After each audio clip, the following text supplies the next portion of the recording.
नमस्कार दोस्तों। आज हमारा प्रीपोजिशन में 13वां वीडियो है और आज इस वीडियो में डिस्कस करेंगे इन फ्रंट ऑफ और बिहाइंड के यूसेज को। तो चलिए बिना देरी के वीडियो को स्टार्ट करते हैं। तो सबसे पहले देखते हैं इन फ्रंट ऑफ के यूसेज को।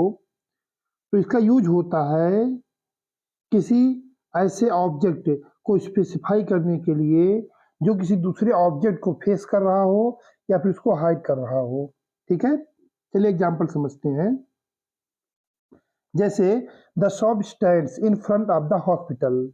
अब एक हॉस्पिटल मान लेते हैं कि एक हॉस्पिटल है और इसके सामने एक शॉप के होने की बात कही जा रही है। तो यहाँ आप देख पा रहे हो कि शॉप जो है वो हॉस्पिटल के सामने है, मीन्स हॉस्पिटल के कुछ पार्ट को क्या कर रहा है, वो हाइड कर रहा है। ठीक है,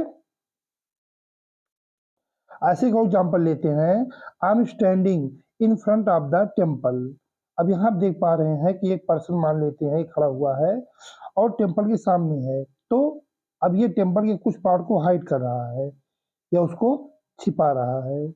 ठीक है, तो इस सेंस में हम यूज करते हैं इन फ्रंट ऑफ का। चलिए अब देख लेते हैं बिहाइंड के यूसेज को। सो बिहाइंड का यूज जो होता है वो इन फ्रंट ऑफ के बिल्कुल अपोजिट मीनिंग में होता है। ठीक उसका उल्टा, उसका होता है किसी ऑब्जेक्ट के सामने और इसका होता है किसी ऑब्जेक्ट के पीछे। एग्जाम्पल लेते हैं, जैसे the child is hiding behind the tree.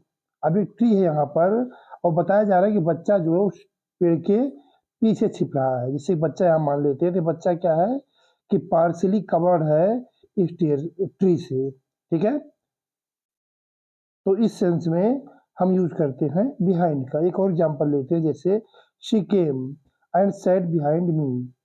अब ये कोई पर्सन बैठा हुआ है और कोई लेडी के इसके पीछे बैठने की बात कही जा रही है। तो आप देख रहे हैं लेडी जो है इससे पार्शली कवर्ड या ढकी हुई है। तो उम्मीद करता हूँ कि बिहाइंड और इन फ्रंट ऑफ इन दोनों में जो डिफरेंस है वो आपको अच्छे से क्लियर हो गया होगा।